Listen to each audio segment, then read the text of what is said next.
پەیامی حزبی کۆمۆنیستی ئێران بە بۆنەی 16 سەرماوەز ڕۆژی خوێندکار. ڕۆژی پێنجشەممە 16 سەرماوەز ڕۆژی خوێندکارە.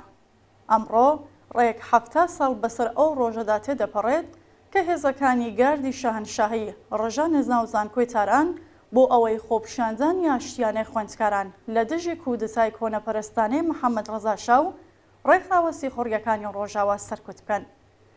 هێرشی چەکدارانەی بە کرێگیراوانی ڕۆژی میشا بۆ سەر ئەو خوێندکارە خەباتکارانەی کە تاکە چەکی بەرگری ئەوان بریتی بوو لە مشت و گەروی پڕ لە هاواری ئازادی لە زانستکردەی تێکنیکی زانکۆیتاران بووە هۆی گیانە دەستانی سێ خوێندکار بە ناوەکانی مستەفا بزورگنیا، ئەحمەد قەنچی و شەریعەت ڕەزەوی.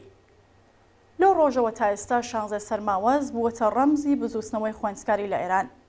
مێژووی ئەو ساڵانی ڕابردوو لە هەمان کاتدا مێژووی دامرکان و سەر لە نوێ سەرهەڵدانەوە و هەوراز و نەشێوەکانی بزوستنەوەی خوێندکاریە. بە درێژایی سەردەمی دەسەڵاتی پاشایەتی و ئیسلامی جگە لە ماوەیەکی کورت کە ڕێفۆرمخوازانی حکوومەت پێشەنگایەتی بزوستنەوەی خوێندکاریانیان بەدەستەوە بوو، خوێندکارانی چەپ و سۆسیالیست بەردەوام هێزی بزوێنەری ناڕزایەتی و خەباتی شۆڕەشگێرانەی خوێندکاران و ڕەنگدانەوەی ویست و جاخوازی خەباتکارانە و ڕادیکاڵەکانی ناو کۆمەڵگا بوون. بە درێژایی تەواوی ساڵەکانی دەیە 40 و 50 هەتاوی بزوستنەوەی خوێندکاری بەستێنی سەرەکی شکڵگرتنی ڕەوتە چەپ و ڕادیکاڵەکانی لایەنگری سۆسیالیزم بوو. زۆربەی هەرە زۆری هەڵسوڕاوان و ڕێبەرانی حەزب و ڕێکخراوە سیاسیە خەباتکار و ڕادیکاڵ و کۆمۆنیستەکان دەرچووی زانکۆکان و بۆ سەردەمێکیش لە زۆمرەی چالاکانی بزوستنەوەی خوێندکاری بوون و خۆڕاگرترین و بەجەربزەترین زیندانیانی سیاسی سەردەمی حکوومەتی پاشایەتی و ئیسلامی لە نێو خوێندکارانەوە سەریان هەڵداوە. ساڵێک بەسەر هاتنە سەرکاری ڕژیمی ئیسلامیدا تێپەڕ نەبوو بوو کە هێرشی دڕندانەی ڕژیمی تازە بەدەسەڵات گەیشت و لاتولوتە حزبۆڵایەکان بۆ سەرزانکۆکان دەستی پێکرد. بەسەدان مامۆستای پێشڕە و خەباتکار و هەزاران خوێندکار دەرکران. زانکۆکان بۆ ماوەی 2 ساڵ داخران بۆ ئەوەی بە گوێرەی تەرحی کۆنەپەرستانەی یەکگرتووی حەوزە و زانکۆ سەر لە نوێ ڕێک بخرێنەوە. دوای کرانەوە بۆ ماوەی چەندین ساڵ زانکۆکان بوونە مەیدانی ڕەمبازینی باڵە خوێندکاریەکانی باندەکانی ڕژیم و بەتایبەت ڕەفرمخوازانی حکوومەت.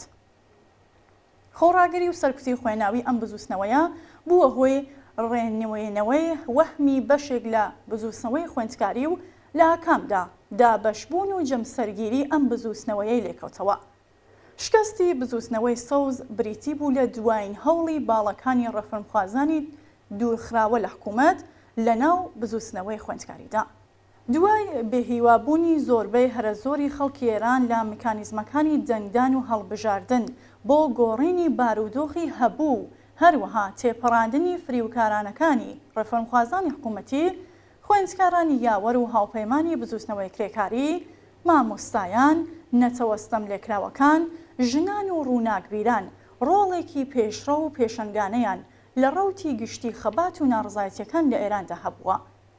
بزوستنەوەی خوێندکاری لە ڕاپەڕینەکانی بەفرانباری 96 و ڕەزبەری 98 ڕۆڵێکی تەواو شۆڕەشگێرانە و وشیاردەرانەیان لە بواری دیفاع لە ویست و داواکاریەکانی کۆمەڵانی خەڵکی کرێکار و زەحمەتکێش داگیڕا.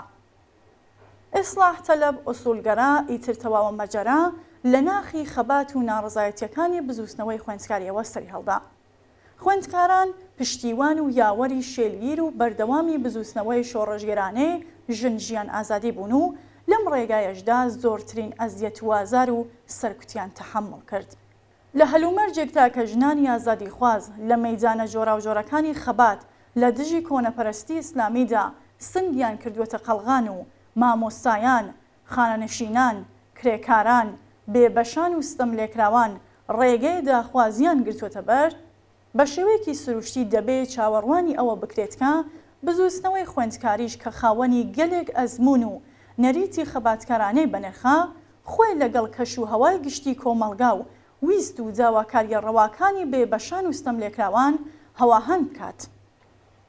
وێ ڕای بەرزڕاگرتنی یاد و بیرەوەری خوێندکارانی گیانبەختکردووی 16 سەرماوەزی 1332 درود دەنێرین بۆ قارەمانیەتی و فیداکاری سەرجەم خەباتکارانی شۆڕەشگێری و کۆمۆنیستی بزوسنەوەی خوێندکاری ئێران و ڕێز دەگرین لە خەبات و گیانبازیان. حەزبی کۆمۆنیستی ئێران 16 سەرماوەزی 1402